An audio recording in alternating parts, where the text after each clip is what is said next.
सिंधुदुर्ग जिल्ह्यासह इतर जिल्ह्यातील ताज्या घडामोडी पाहण्यासाठी सिंधुदुर्ग 24 तासला सबस्क्राइब करा आणि बेल आयकॉनवर क्लिक करा। सिंधुदुर्ग 24 तास सदैव तुमच्या सोबत। पुढील बातमी पाहणार आहोत विस्ताराने। कोकणात शिमगोत्सव हा मोठ्या उत्साहात साजरा केला जातो। शिमगोत्सव पहिल्या होळीपासून बाहेर पडणारे खेळ हा येथील शिमगोत्सव सर्वांच्या आकर्षणाचा विषय असतो।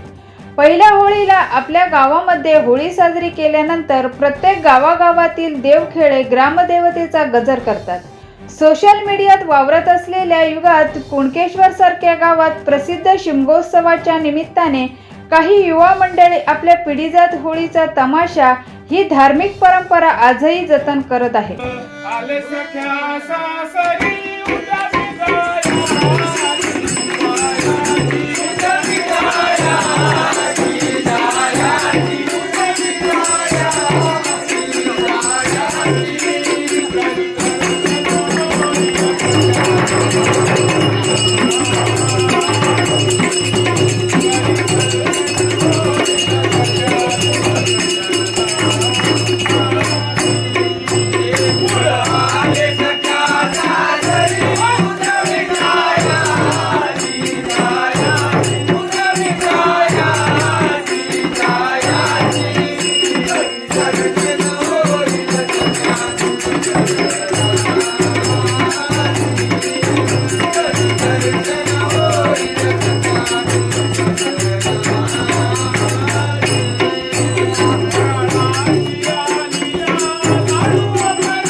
सिंधुदुर्ग जिल्ह्यासह इतर जिल्ह्यातील ताज्या घडामोडी पाहण्यासाठी सिंधुदुर्ग 24 तासला सबस्क्राइब करा आणि बेल आयकॉनवर क्लिक करा। सिंधुदुर्ग 24 तास सदैव तुमच्या सोबत।